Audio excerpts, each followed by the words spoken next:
Mesdames, Messieurs, bonsoir et bienvenue dans votre émission Coin de vérité.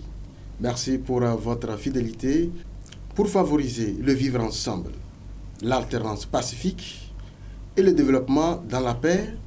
Ils se sont donnés pour mission d'apporter la lumière là où il y a les ténèbres, l'amour là où il y a la joie, il y a la haine et la vérité là où le mensonge a élu domicile. Eux, c'est les membres du mouvement Lumière pour le développement dans la paix, en abrégé LDP. Monsieur Uro Akpo Tchagnan est le président du mouvement qui est lancé le 7 mars 2023. L'opposition togolaise, qui est complètement affaiblie, au dernier scrutin de 2020, trouvera-t-elle enfin l'oxygène pour se relever? Lumière pour le développement dans la paix, est-ce une thérapie de l'opposition? Mesdames et messieurs, voici les thèmes en débat. Déjà, Uro Akpo Tchagnan, dans notre studio, il est ancien député à l'Assemblée nationale, deuxième secrétaire général de l'Alliance nationale pour le changement. Bonsoir et bienvenue, monsieur Uro Akpo. Merci beaucoup. Bonsoir, monsieur Agouzou. Bonsoir à toutes les auditrices et tous les auditeurs de votre chaîne de télévision. Merci pour l'invitation. Et je suis très heureux de faire la connaissance de votre studio et je suis disposé à répondre à vos questions pour éclairer les lanternes de tous les Togolais, même au-delà de nos frontières. Merci à vous. Alors, vous étiez député à l'Assemblée nationale au nom de l'Alliance nationale pour le changement ANC. Aujourd'hui, est-ce qu'il faut vous appeler ex-secrétaire général ou vous restez toujours secrétaire général de l'Alliance nationale pour le changement? Non, je suis suspendu des instances de direction, et que ce soit les instances nationales ou fédérales. Cela ne veut pas dire qu'on m'a enlevé tous les titres que j'avais. C'est comme si on me demande d'aller rester dans l'antichambre. Et quand le moment va venir, on va me rappeler. Donc, pour le moment, je suis suspendu. Je ne suis pas exclu. Donc, je garde mes titres jusqu'à nouvel ordre, c'est ce qu'on m'a dit. Et j'ai pris acte. L'opinion se pose la question, qu'est-ce qui n'a pas marché pour Uro Akpo dans l'ANC? Non, il n'y a pas un problème particulier par rapport à Uro Akpo. Bon, c'est une question, en tout cas, de malentendu en interne, peut-être qui a débordé un peu. Et donc, le problème ne se pose pas du tout en termes de qu'est-ce qui a marché, qu'est-ce qui n'a pas marché avec Uro Akpo. Uro Akpo, il reste ce qu'il est. Donc, ce n'est pas du tout un problème pour moi parce que dans la vie, je suis plusieurs fois tombé et je me suis relevé. Vous savez que je suis fonctionnaire de l'enseignement technique. J'ai déjà subi en tout cas, à la suite de la grève de 1999, nous avions été renvoyés de la fonction publique. Je suis retourné à l'Assemblée nationale, comme tu l'as évoqué. J'ai été déjà une fois révoqué de mon mandat. C'était en 2010. Je suis retourné. Même au niveau de l'UFC où on était, j'ai été exclu avec d'autres personnes. Nous avions créé notre parti. Donc, je suis habitué à tomber, mais j'ai toujours la force de me relever. Donc, ce n'est pas du tout un problème pour moi. Le plus important, ce n'est pas de tomber, mais le plus important, c'est de comment s'organiser pour se relever. Et nous allons relever les défis. Alors, est-ce que c'est pour se relever que M. Uro Akpo Tchagnan a lancé son nouveau mouvement Lumière pour le développement dans la paix? Bon, c'est une coïncidence que beaucoup interprètent de cette façon. En réalité, l'idée de créer le mouvement Lumière pour le développement dans la paix est ancienne. Elle date depuis 2019. Bon, elle s'est concrétisée au moment où j'ai été suspendu du parti auquel j'appartiens, mais ça n'a rien à voir avec ce qui s'est passé dans mon parti.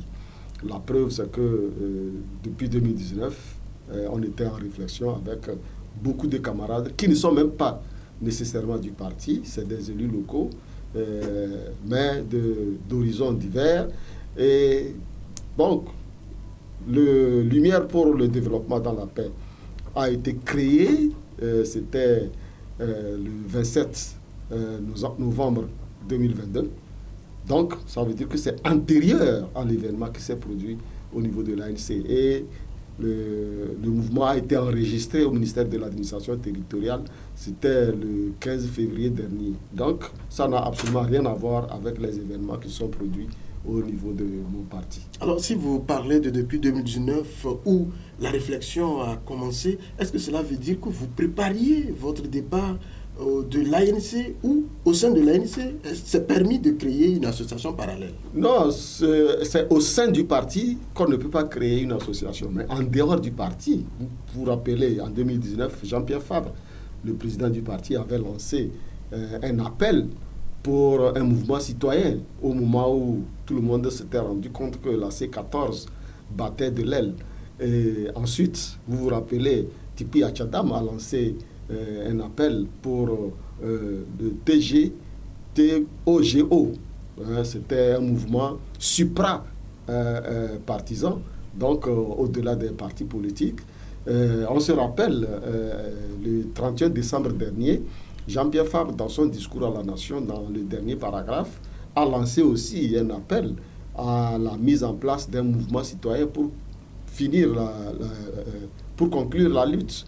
Et Maître Apévon de FDR vient de le faire tout récemment à la rentrée politique de son parti. Donc, créer un mouvement de la société, un mouvement citoyen, n'a rien à voir avec les règles de fonctionnement interne du parti politique. Donc, ce n'était pas une volonté d'équité. La preuve, c'est que je n'ai pas démissionné jusqu'à présent.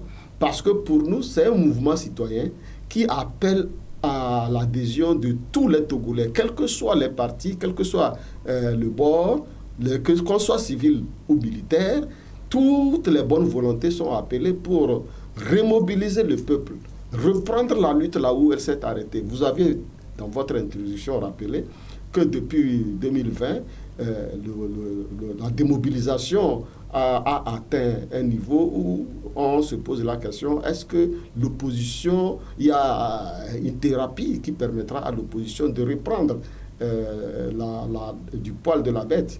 Donc, c'était là la réflexion. Et quand on fait la somme de toutes ces réflexions, même au niveau de la diaspora, il y en a qui ont proposé la création de blocs contre blocs.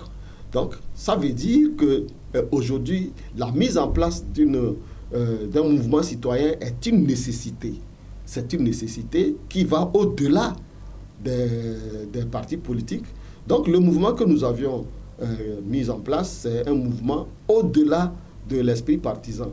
C'est pour, en tout cas, renforcer l'esprit patriotique, réorganiser la population sur le plan mental, sur le plan comportemental, créer une révolution intellectuelle, mentale et morale par rapport à ce qui se passe pour permettre aux Togolais de dire non quand il faut dire non, de dire oui quand il faut dire oui, de se lever quand il faut se lever, ainsi de suite. Donc, c'est ça le sens même de la création de notre mouvement. Ça n'a rien à voir avec un parti politique. Alors, on peut entendre par là que Lumière pour le développement dans la paix, c'est donc une thérapie de l'opposition. En réalité, c'est une thérapie de l'opposition réclamée par l'opposition elle-même. Je vous ai cité Jean-Pierre Fabre, je vous ai cité Maître Apévon, je vous ai cité Tipi Achadam. Et quand vous regardez les éléments autour desquels Lumière pour le développement dans la paix a été fondée, vous comprendrez que c'est au-delà de l'esprit partisan, c'est par rapport à un engagement patriotique pour faire en sorte que les Togolais soient heureux et capables de réaliser leurs rêves, c'est-à-dire la dignité, l'honneur, défendre leur honneur et faire en sorte que chaque Togolais puisse se retrouver dans son pays. Est-ce que vous pensez que les partis politiques ont échoué? Non, ce n'est pas que les partis politiques ont échoué, mais c'est que les partis politiques chacun a atteint ses limites. Chacun, individuellement, les partis politiques, a atteint leurs limites. N'oubliez pas qu'en face, nous avions un pouvoir soixantenaire, un pouvoir soixantenaire avec tous les moyens de l'État qui ne donne pas de quartier à l'opposition. Et c'est vrai que l'opposition, malgré les moyens, malgré les difficultés, a essayé de faire ce qu'elle pouvait.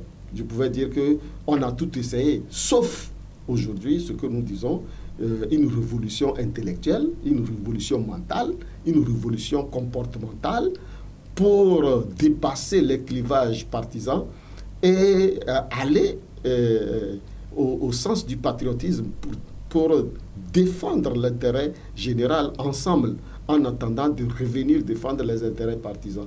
Donc, vous savez, après l'APG, qui était censé mettre en place les principes démocratiques pour un renouveau démocratique au Togo, n'a pas réussi à imposer l'apaisement politique. Et la phrase mythique que Faure Gnassingbé a prononcée à Tapamé, plus jamais ça, n'a pas eu d'effet.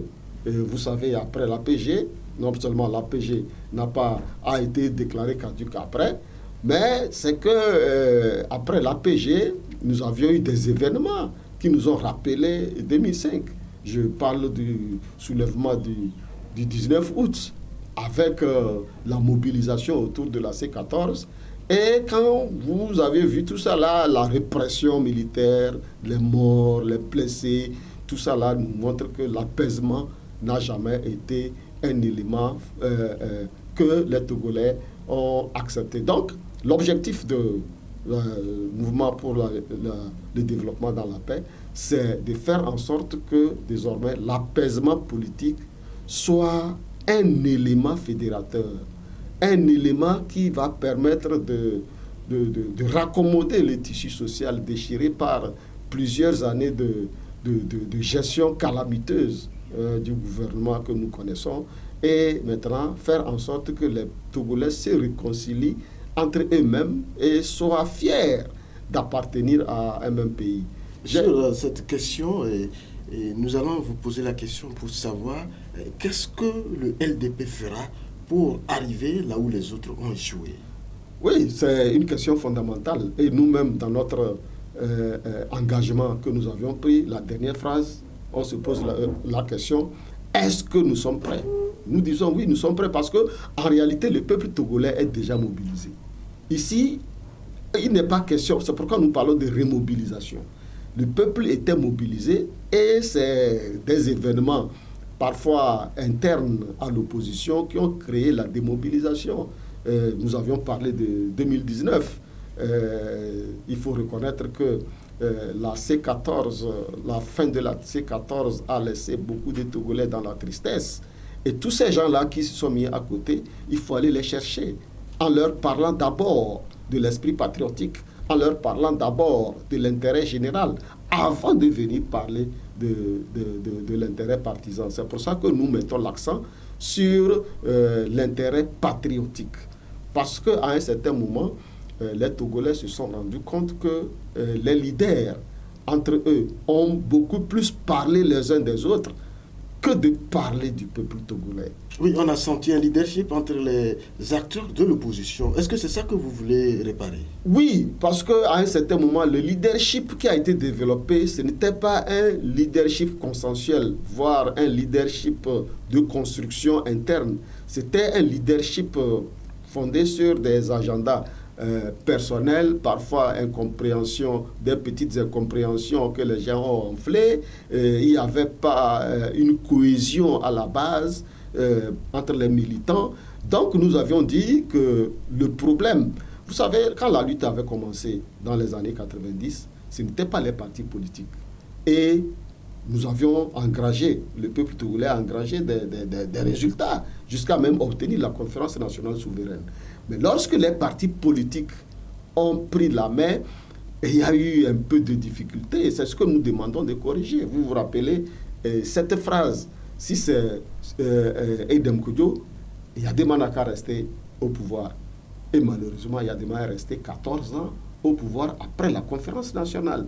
Donc, vous voyez, et ce comportement a continué de telle sorte que à chaque occasion, au moment de conclure la lutte, il y a toujours un événement qui vient ramener le combat au point de départ. C'est pour ça que nous disons qu'il faut maintenant faire l'inverse, c'est-à-dire que reprendre la lutte au niveau de la base, plutôt que de laisser de penser à peut-être aux leaders charismatiques, aux sauveurs, qui souvent à la fin ne sauvent pas.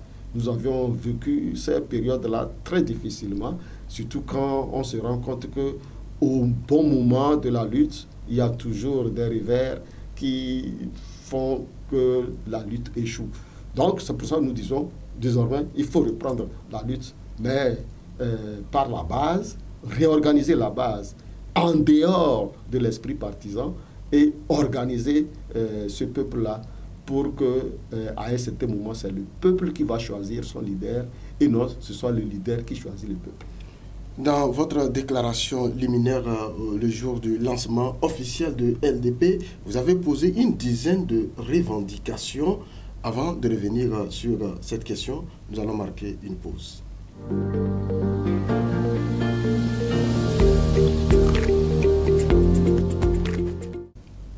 Deuxième partie de l'émission Coin de vérité, mesdames et messieurs téléspectateurs. Je suis toujours avec mon invité, M.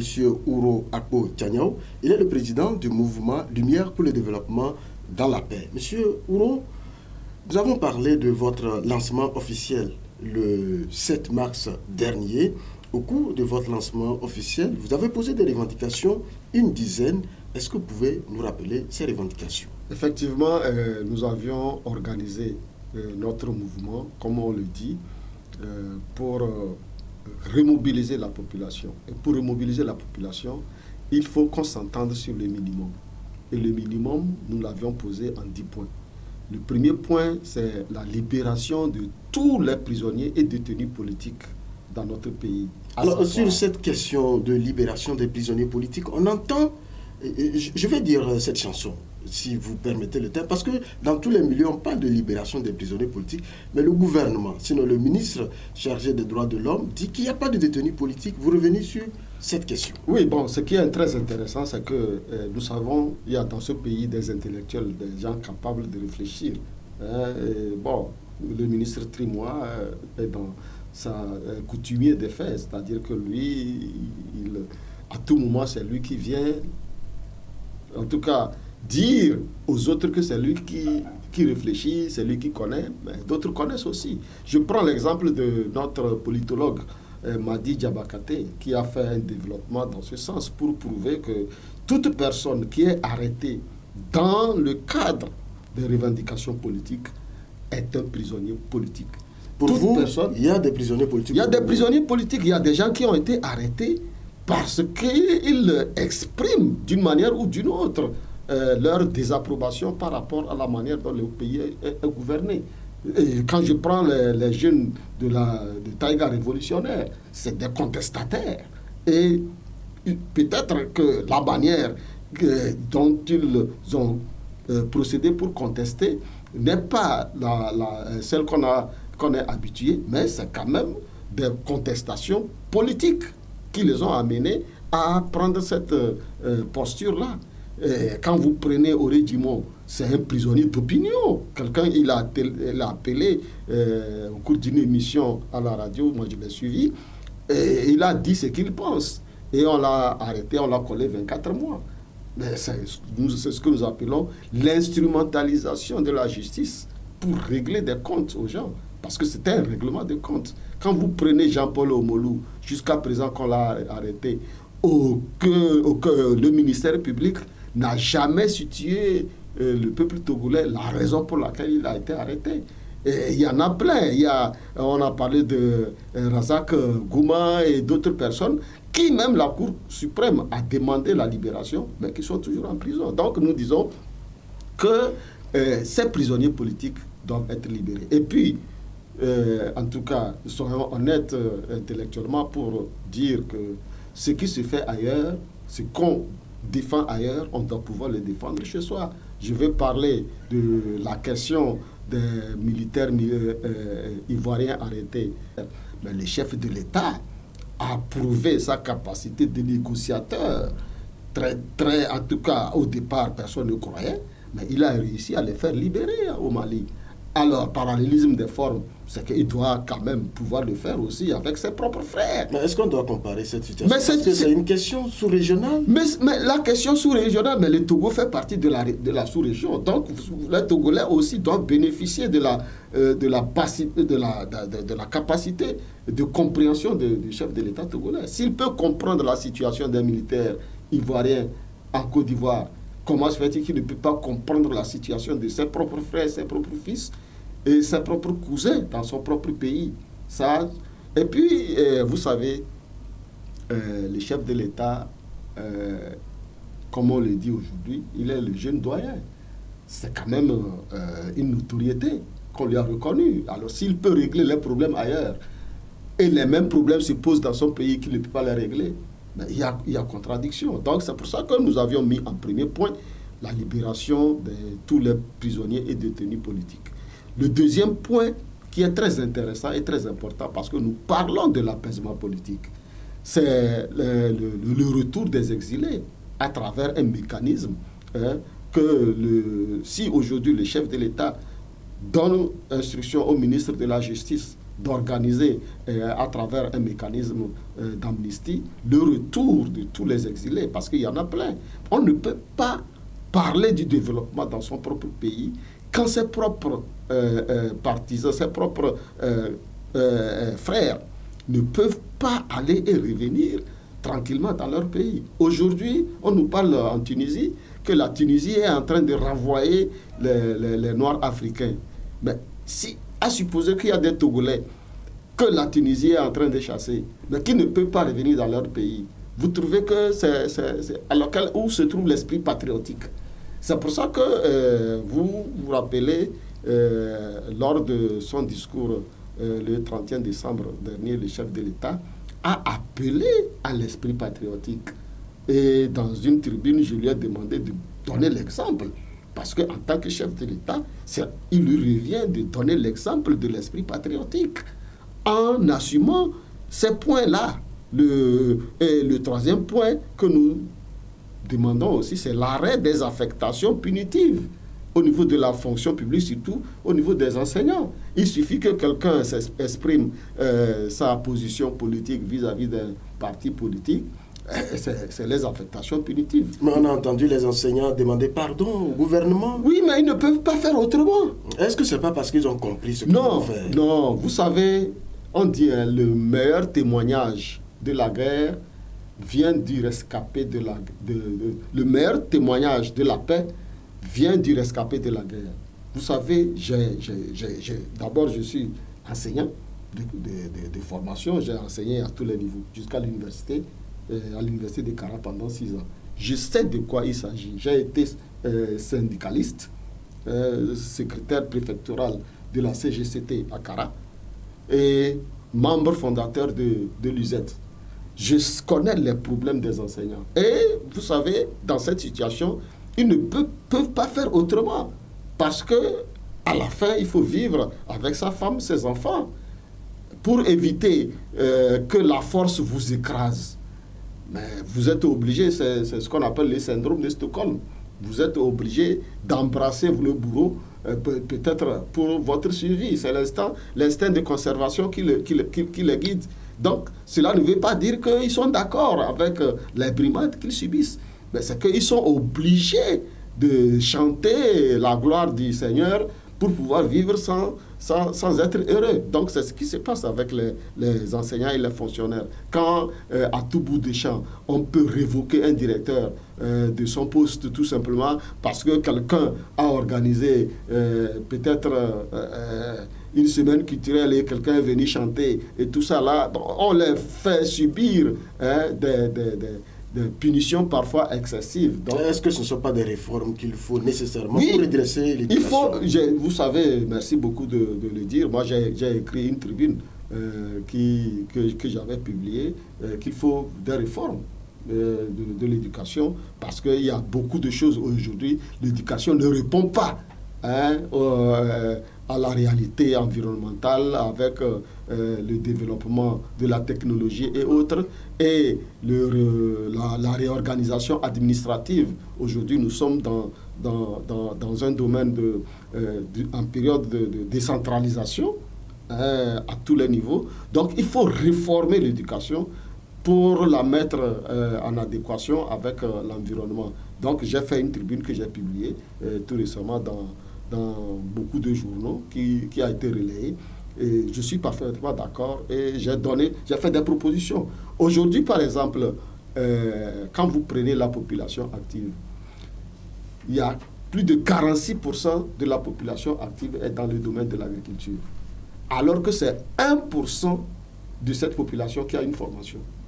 Et quand vous prenez nos universités, tous ceux qui sortent des universités et autres, plus de 40% des universitaires sont des chômeurs. Donc il y a une inadéquation de la formation par rapport à l'emploi et par rapport aux besoins de l'économie. Et surtout qu'aujourd'hui, le chef de l'État relance l'économie à travers l'agriculture, c'est qu'il faut réformer l'éducation pour former des agriculteurs. Ce qui ne se fait pas. Oui, on va revenir spécialement sur ce sujet dans le débat. Donc, c'est pour vous dire que l'éducation est à réformer pour l'adapter par rapport à l'environnement socio-économique et socio-culturel de notre pays. On va aller très vite avec les autres points. Donc, le cinquième point, c'est le déverrouillage des activités politiques dans toutes les régions. Aujourd'hui, il y a dans certaines régions, vous ne pouvez pas vous lever, aller organiser une manifestation, surtout à partir de la région des plateaux. La dernière fois, vous vous rappelez, une délégation de l'ANC a été empêchée d'organiser ses activités dans un canton vers, comment l'appelle-t-on là, Nangbeto et autres là. Donc, c'est difficile aux partis de l'opposition d'avoir accès à certaines zones. Donc, il faut le déverrouillage des activités. Il y a la non-immixtion du gouvernement dans la mise en place des chefferies traditionnelles, parce qu'aujourd'hui, on a comme l'impression que parfois, pour être érigé d'abord chef ou chef quartier ou chef, c'est qu'il faut faire allégeance au gouvernement. Et ça a désorganisé et désorienté la vie en commun dans nos milieux. Donc, il faut mettre fin à ces interventions intempestives du gouvernement. Et nous avons demandé aussi de mettre fin à l'impunité au sommet de l'État, parce que la corruption a atteint des proportions vraiment regrettables. Vous vous rappelez, le président de la Cour suprême l'a dit aujourd'hui au Togo, la corruption est le deuxième sport le plus favori au Togo. Donc il faut mettre fin à ça. Et nous avions parlé aussi de la réhabilitation de tous les médias qui ont été censurés. Mais je vous en prie, c'est quelle démocratie nous faisons quand on censure tous les médias? Les journalistes ne sont même plus libres d'organiser leur activité tranquillement. Vous vous rappelez, on nous a dit qu'un journaliste du nom de Ferdinand Haïté a été obligé de prendre la clé des champs parce que tout le monde connaît que c'est un journaliste d'investigation qui traite souvent des dossiers très sensibles qui touchent les dirigeants de ce pays. Moi, je l'ai suivi plusieurs fois dans l'affaire du rapport de la Cour des comptes. Vraiment, c'est un journaliste, qu'on le veuille ou qu'on l'aime ou qu'on ne l'aime pas, qui fait un bon travail. Mais aujourd'hui, il est obligé de prendre le chemin de l'exil. Et c'est pour ça que nous demandons à ce que soit mis en place un mécanisme pour le retour de tous ces exilés, parce que c'est des intellectuels, c'est des gens capables d'apporter leur pierre à la construction de notre pays. On ne peut pas parler du développement et laisser des gens là comme ça partir. Et puis, nous avions parlé aussi de la réorganisation des structures de l'État, parce qu'aujourd'hui, que ce soit l'administration ou l'armée, nous disons qu'il faut réorganiser, refonder toutes les structures de l'État pour les mettre au service du peuple togolais. Parce qu'on ne peut pas parler du développement et au même moment être adepte de la répression aveugle. Aujourd'hui, la relation armée-nation n'est pas du tout au beau fixe. C'est pour ça que ce qui se passe au niveau de Pendial, à un certain moment, les Togolais sont dubitatifs, alors qu'il faut apporter tout le soutien nécessaire à notre armée qui fait un travail très intéressant et très appréciable dans la lutte contre le terrorisme et l'extrémisme violent dans la région de la Savane. Mais au même moment, on ne peut pas, en ce moment aussi, se permettre d'utiliser l'armée pour réprimer le peuple. Alors, voyez, le temps nous menace, honorable Uruagbo. Et si on vous demande aujourd'hui quelles sont les forces de votre mouvement LDP pour pouvoir atteindre tous les points que vous venez de citer? Non, les forces, c'est le peuple. C'est pour ça que nous nous organisons pour amener le peuple à adhérer. C'est vrai que nous sommes actuellement en train de faire le lobbying pour que les 10 points soient des éléments du débat sur le plan national. Nous allons rencontrer les leaders d'opinion, les autres organisations, pour mettre ensemble nos forces. Et donc, à partir de cet instant, lorsque le peuple sera d'accord, lorsque le débat va concerner les 10 points et que tout le monde sera d'accord avec les 10 points, je pense que le chef de l'État, à qui est adressé ces 10 points, sera en tout cas à l'écoute. Il doit comprendre que les Togolais lui demandent de reconnaître que le tissu social est déchiré, de reconnaître qu'on ne peut pas faire le développement de ce pays en ayant d'autres Togolais à l'extérieur, qu'on ne peut pas organiser une lutte contre le terrorisme au moment où l'armée est utilisée pour réprimer d'autres Togolais chez eux. On ne peut pas développer, atteindre ce parce qu'on nous a parlé de l'émergence du Togo en 2030, qui est un chimère. Il faut se reconnaître, parce que tous les projets de développement qui ont été mis en place depuis 2010, de SRP jusqu'à SCAP, en passant par jusqu'à PND, en passant par la SCAP, tous ces programmes ont échoué, tout simplement parce qu'il n'y a pas l'esprit patriotique des dirigeants, le peuple n'a pas adhéré, tout ça là, et la dette publique du Togo aujourd'hui a atteint des limites vraiment insoutenables. Donc, le chef de l'État doit laisser sa fierté et la raison guider sa fierté pour que lui aussi, parce qu'après 18 ans au pouvoir, aujourd'hui, je ne suis pas sûr qu'il est fier de faire un bilan. J'ai été surpris et vraiment dessus.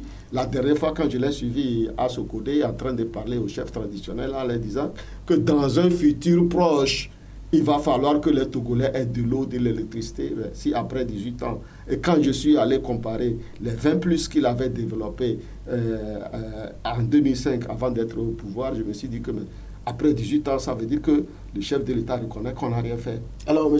Uruagbo, on a vu plusieurs initiatives comme la vôtre qui ont échoué. On se pose la question, est-ce que vous ne craignez pas cet échec répété dans la lutte togolaise? Non, nous avions fait le diagnostic. Nous avions fait notre diagnostic. Si aujourd'hui, je vous ai dit, tout le monde parle d'un mouvement citoyen et que nous avions fait notre diagnostic, c'est qu'il faut changer de paradigme. C'est pour ça que nous avions... parce que les leaders, à un certain moment,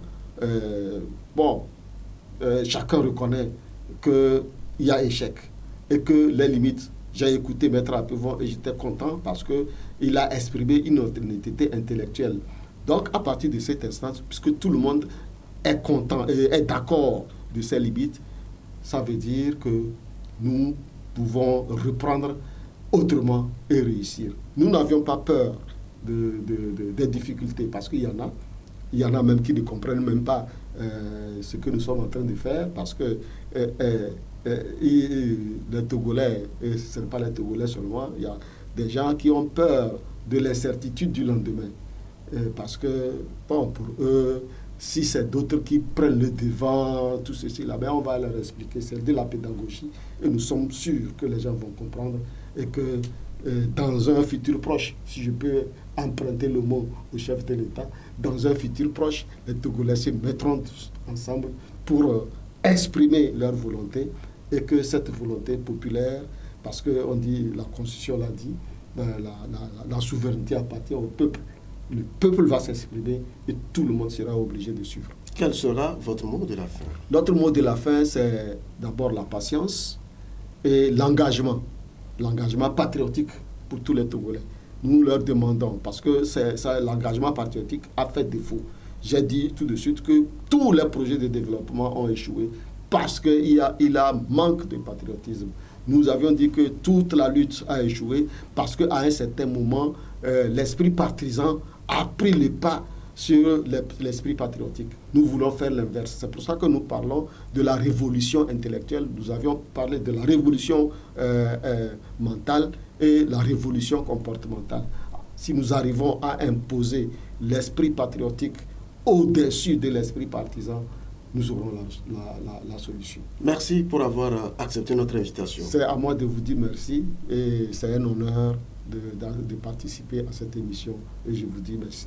Merci à vous tous, chers téléspectateurs. C'était tout pour ce numéro Coin de vérité. Nous allons donc prendre cette pensée de Marie Curie pour vous fausser compagnie. La vie n'est facile pour aucun de nous. Mais quoi? Il faut toujours avoir de la persévérance et surtout la confiance en soi. Il faut croire que l'on est doué pour quelque chose et que cette chose, il faut nécessairement l'atteindre coûte que coûte. Merci pour votre réflexion. À bientôt. Au revoir.